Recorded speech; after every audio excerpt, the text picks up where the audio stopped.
Hi ಎಲ್ರಿಗೂ ನಮಸ್ಕಾರ. ಇದು ಸಂಡೇ ಮಾರ್ನಿಂಗಿಂದ ಈವ್ನಿಂಗ್ ಇರೋಂಥ ವ್ಲಾಗ್ ಆಗಿದೆ. ಈ ವಿಡಿಯೋ ಇಷ್ಟ ಆದರೆ ಯಾರಿನ್ನೂ ನಮ್ಮ ಚಾನಲ್ ಸಬ್ಸ್ಕ್ರೈಬ್ ಮಾಡ್ಕೊಂಡಿಲ್ಲ, ಪ್ಲೀಸ್ ನಮ್ಮ ಚಾನಲ್ನ ಸಬ್ಸ್ಕ್ರೈಬ್ ಮಾಡ್ಕೊಳ್ಳಿ. ಈ ವಿಡಿಯೋ ಇಷ್ಟ ಆದರೆ ಒಂದು ಶೇರ್ ಮಾಡಿ, ಲೈಕ್ ಮಾಡಿ, ಕಮೆಂಟ್ ಮಾಡಿ. ಫ್ರೆಂಡ್ಸ್, ಹೇಳಿದ್ನಲ್ಲ ನಾನು ಲಾಸ್ಟ್ ವ್ಲಾಗಲ್ಲೇ ಗೌರಿ ಹಬ್ಬದ ದಿನ ಒಂದು ಬ್ಯಾಡ್ ಇನ್ಸಿಡೆಂಟ್ ಆಯಿತು ಅಂತ ಹೇಳ್ಬಿಟ್ಟು, ಅದೇ ನನ್ನ ತಮ್ಮ ಬಿದ್ದ ಆಕ್ಸಿಡೆಂಟ್ ಆಯಿತು. ಕಾಲಿಗೆ ಸಿವಿಯರ್ ಇಂಜುರಿನೇ ಆಗಿತ್ತು. ಅಲ್ಲಿ ಆಲ್ರೆಡಿ ಒಂದು 2-3 ಡೇಸ್ ಆಗಿತ್ತು. ನೋಡ್ಕೊಂಬರೋಣ ಅಂತ ಹೋಗಿ ಬಂದಿದ್ದೆ ಹಾಸನ್ಗೆ ಆಲ್ರೆಡಿ ಒಂದ್ಸಲ, ಮತ್ತೆ ಇನ್ನೊಂದು ಸಲ ನೋಡ್ಕೊಂಬರೋಣ ಅಂತ ಹೇಳ್ಬಿಟ್ಟು ನಾನು ಹೋಗೋಕ್ಕೆ ರೆಡಿ ಮಾಡ್ಕೊಳ್ತಾ ಇದ್ದೆ. ಮಕ್ಕಳೆಲ್ಲ ಇದ್ದರು, ನಮ್ಮ ಮಾಮನ ಮಕ್ಕಳು, ನನ್ನ ತಂಗಿರೆಲ್ಲ ಇದ್ದರು. ಹಾಗಾಗಿ ಅವ್ರಿಗೆ ಹೋಟೆಲ್ ಊಟನೇ ತಿಂದು ಇದಾಗಿರ್ತಾರೆ, ಇನ್ನು ಹೊಟ್ಟೆ ಉರಿ ಅಂತೆಲ್ಲ ಹೇಳ್ತಾಯಿದ್ರು. ಹಂಗಾಗಿ ಮನೆಯಲ್ಲೇ ಅವನಿಗೆ ಜ್ಯೂಸ್ ಕೊಡ್ತಿದ್ರು. ಇವಾಗ ಆಪ್ರೇಷನ್ ಎಲ್ಲ ಆಗಿತ್ತಲ್ಲ, ಹಂಗಾಗಿ ಅವನಿಗೆ ಜ್ಯೂಸು ಮತ್ತು ಅವರಿಗೆ ತಿಂಡಿ ಎಲ್ಲ ಮಾಡ್ಕೊಂಡು ಹೋಗೋಣ ಅಂತ ಹೇಳ್ಬಿಟ್ಟು ಪಲಾವ್ ಮಾಡ್ಕೊಂಬರಕ ಅಂತ ಹೇಳಿದ್ರು.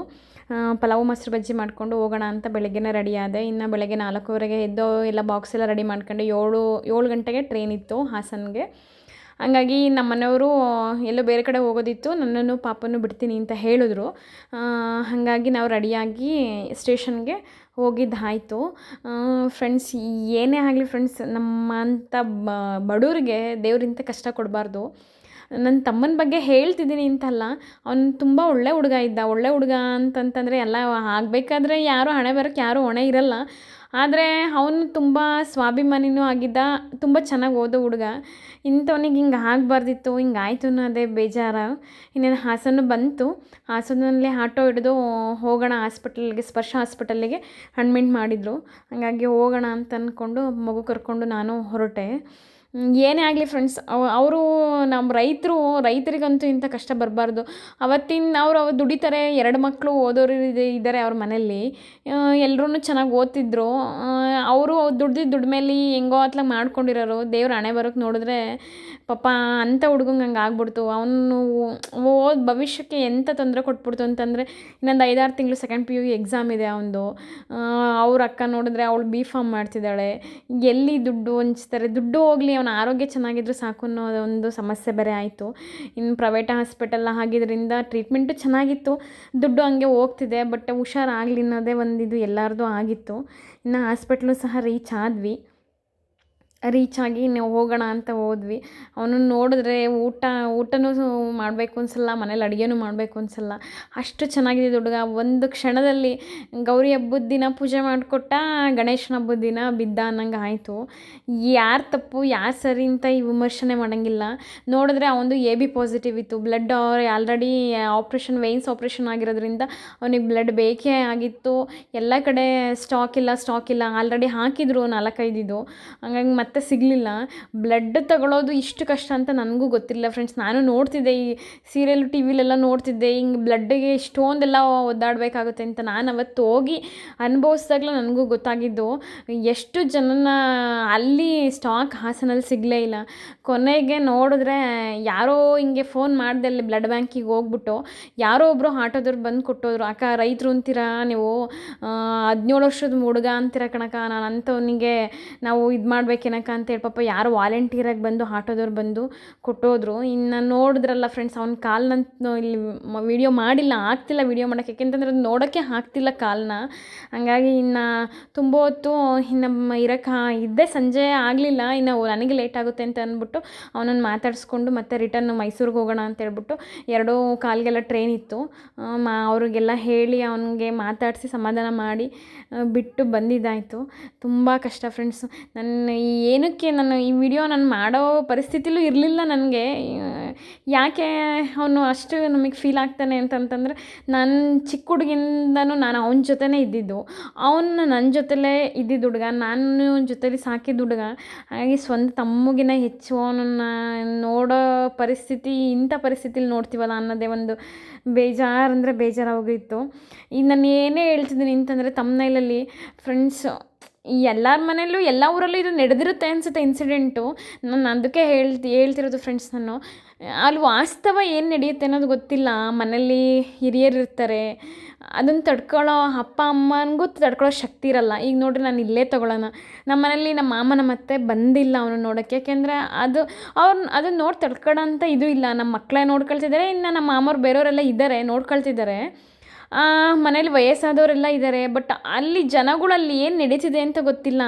ಹೆಂಗೆಲ್ಲ ಮಾತಾಡಿದ್ದಾರೆ ಅಂದರೆ ಅವ್ನ ಕಂಡೀಷನ್ನು ಇನ್ನೂ ಚೆನ್ನಾಗಿಲ್ಲ, ಕಾಲು ತೆಗಿಬೇಕು ಅಂತೆಲ್ಲ ಮಾತಾಡಿದ್ದಾರೆ. ಅದನ್ನು ಕೇಳಿಸ್ಕೊಂತಾರೆ ನಮ್ಮ ಮನೇಲಿ ಹಿರಿಯರೆಲ್ಲ ಇದ್ದಾರೆ. ಅವ್ರಿಗೆ ಏನೂ ಗೊತ್ತಿರಲ್ಲ, ಅಲ್ಲಿ ಏನು ಪ್ರೆಸೆಂಟು ಟ್ರೀಟ್ಮೆಂಟ್ ನಡೀತಿರುತ್ತೆ ಅನ್ನೋದು ಗೊತ್ತಿರಲ್ಲ, ಅಷ್ಟು ಗಾಬರಿ ಆಗ್ತಾರೆ. ಇದೇ ಫ್ರೆಂಡ್ಸ್ ಹೇಳಿದ್ದು, ಈಗ ಬಿದ್ದಿದ್ದಾನೆ, ಈಗ ಆಗಿದೆ, ಕಾರಣ ಹುಡ್ಕೋದ್ಕಿನೂ ಹಂಗಾಗಿತ್ತು, ಹಿಂಗೆ ಹೋಗ್ಬೇಕಿತ್ತು, ಹಿಂಗಾಯಿತು ಅಂತ ಎಲ್ಲ ಹೇಳೋದ್ಕಿನೂ ಅಲ್ಲಿ ಏನು ನಡೀತಿದೆ ಅಂತ ಗೊತ್ತಿಲ್ಲದಲ್ಲೇ ಯಾರೂ ಹಂಗೆ ಮಾತಾಡಬಾರ್ದು ಫ್ರೆಂಡ್ಸ್. ಈಗ ಆಗಿರೋ ಪರಿಸ್ಥಿತಿಗೆ ಈ ಹೊಣೆ ಯಾರು, ಈ ಮುಂದಿಂದು ಚೆನ್ನಾಗಿರ್ಲಪ್ಪ ಅಂತ ಹೇಳಬೇಕೇ ಹೊರತು ಹಂಗಾಯಿತು ಹಿಂಗಾಯಿತು, ಕಾಲೇ ಹೋಯ್ತು, ಕಾಲೇ ತೆಗಿಬೇಕು ಅಂತೆಲ್ಲ ಮಾತಾಡಿದಾಗ ಮಕ್ಳಿಗೆ ಎಷ್ಟು ಕಷ್ಟ ಆಗುತ್ತೆ ಅಂತಂದರೆ ನಿಜ. ಅವಳು ನಮ್ಮ ಮಾಮನ ಮಗಳು, ಅಕ್ಕ ಈ ಮಗು ಇವನ್ನೇ ನೋಡ್ಕೊಳ್ಳೋಣ, ಇಲ್ಲಿ ಊರಲ್ಲಿ ಹಿಂಗೆಲ್ಲ ಹೇಳ್ತಾರೆ, ಫೋನ್ ಮಾಡ್ತಾರೆ, ಹಿಂಗೆ ಅದನ್ನೇ ನಾವು ಸಹಿಸ್ಕೊಳ್ಳೋಣಕ್ಕ ಏನು ಮಾಡೋದು ಅಂತಂತಾರೆ. ಯಾರೇ ಆಗಲಿ ಫ್ರೆಂಡ್ಸ್, ಈಗ ತಿಳ್ಕೊಂಡು ಮಾತಾಡಬೇಕು. ಅದನ್ನು ಬಿಟ್ಟು ಈಗ ಬಿದ್ದಿದ್ದೀವಿ ಅಂತ ಹೇಳ್ಬಿಟ್ಟು ಕಾಳಿಗೊಂದು ಕಲ್ಲು ಅನ್ನಂಗೆ ಹಂಗಾಗಿದೆ, ಹಿಂಗಾಗಿದೆ, ಹಿಂಗೆ ಹೋಗಿದ್ದಾರೆ, ಹಿಂಗೆ ಬಿದ್ದಿದ್ದಾರೆ ಅಂತೆಲ್ಲ ಹೇಳೋದ್ರಲ್ಲಿ ಅರ್ಥ ಇಲ್ಲ ಅಂತ ಅಂದ್ಕೊಳ್ತೀನಿ. ತುಂಬ ಬೇಜಾರಾಗುತ್ತೆ ಫ್ರೆಂಡ್ಸ್. ಎಲ್ಲರ ಮನೇಲೂ ನಡೆದಿರುತ್ತೆ, ಎಲ್ಲ ಊರಲ್ಲೂ ನಡೆದಿರುತ್ತೆ. ಯಾರೂ ಬೀಳ್ದಂಗಿರಲ್ಲ, ಯಾರ ಮನೇಲೂ ಕಷ್ಟ ಬರ್ದಂಗಿರಲ್ಲ. ಬಟ್ ಕಷ್ಟ ಬಂದಿದೆ ಅಂತ ಹೇಳ್ಬಿಟ್ಟು ಈಗ ಕಷ್ಟದಲ್ಲಿ ಕಷ್ಟ ಅನ್ನಂಗೆ ಈಗ ಅವನನ್ನೇ ನೋಡ್ಕೊಳ್ಳೋದು, ಇಲ್ಲ ಬೇರೆಯವರು ಹೇಳೋದನ್ನೇ ಮನಸ್ಸಿಗೆ ಇಟ್ಕೊಂಡು ಕೊರಗೋದು ಒಂದು ಗೊತ್ತಾಗ್ತಿಲ್ಲ ಫ್ರೆಂಡ್ಸ್. ನಾನು ಈ ವಿಡಿಯೋದಲ್ಲಿ ಹೇಳ್ತಿರೋದು ಇಷ್ಟೇ. ನಾನು ನನ್ನ ತಮ್ಮನ ಪರಿಸ್ಥಿತಿ ಯಾರಿಗೂ ಬರೋದು ಬೇಡ. ನಾನು ನನ್ನ ತಮ್ಮನ ಬಗ್ಗೆ ಹೇಳ್ಕೊಳ್ತಿದ್ದೀನಿ ಅಂತಲ್ಲ. ಅವನು ಇಡೀ ಅವ್ರ ಹಳ್ಳಿ ಒಂದು ಹಳ್ಳಿನೇ ಹೋಗ್ಳುತ್ತೆ ಅವನನ್ನು, ಅಂಥ ಒಳ್ಳೆ ಹುಡುಗ. ಆ ವಯಸ್ಸಿಗೆ ಅಷ್ಟು ಸಾಫ್ಟ್ ಹುಡುಗ, ಅಷ್ಟೇ ಚೆನ್ನಾಗಿ ಓದೋ ಹುಡುಗ ಇದ್ದ. ಅವನು ಓದು ಇದಾಗ್ತಿದೆ ಅಂತ ನಾನು ಹೇಳ್ತಿಲ್ಲ.